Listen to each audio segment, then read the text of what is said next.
The Leonardo Da Vinci bio by Walter Isaacson. This book paints a picture, almost literally, of a true Renaissance man. Very self-taught. I once told somebody I wanted to learn everything about everything, and she said, "It sounds like you want a Renaissance education." I was like, yes, exactly. In my head, I was just thinking, what the fuck is a Renaissance education? But it seems that in this book it is very much highlighted. This newer Leonardo da Vinci of the following generations seemed to be Ben Franklin more than anybody. The newest seemed to be Steve Jobs. A lot of projects Da Vinci actually came up with ended up being finished by people straight up hundreds of years later. Because in one of his later pages, he noted, "I have not ever finished a single project." He's like, "I cannot name a single project I ever finished." Because he was such a genius, everybody just kind of looked at projects that he distributed that he never actually saw as finished, and people just looked at them and thought they were finished. The Mona Lisa took him maybe 25 years to paint. There's an entire chapter of the book for each major painting that he's known for. It says he had something like 7,000 pages of notes alone. He would just walk around everywhere from a very young age and take notes and doodle, and his curiosity everywhere, it was very profound. Some people argue it's almost godlike. Some people hated on him for reasons like this. They're probably just jealous. In the words of the author, Mona Lisa responds with a smile.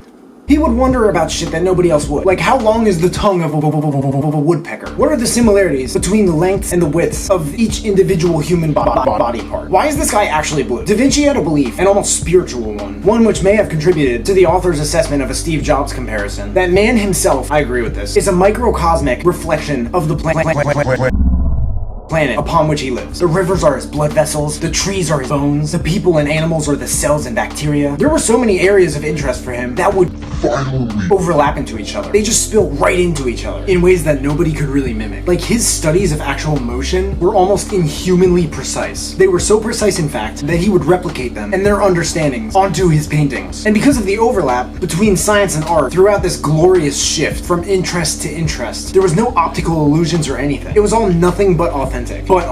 And he never cared as much supposedly about sharing all of the ideas as he just did discovering and creating them. But they were so profound, a lot of these overlaps ended up influencing through a long tail effect some of the most extraordinary products and brands that mankind ever created. Apple is the intersection between technology and culture. Facebook is the intersection between current events and personalization. The list goes on, and I don't know if people care that much about these things, but the author definitely does. I don't think they know them either. Like, I didn't know Da Vinci was gay, but more importantly, I didn't know that he rocked his sexuality. Some of his peers in competition were gay too, but they weren't as abundant and open and proud of it. He was like, "Yeah, I'm fucking pretty."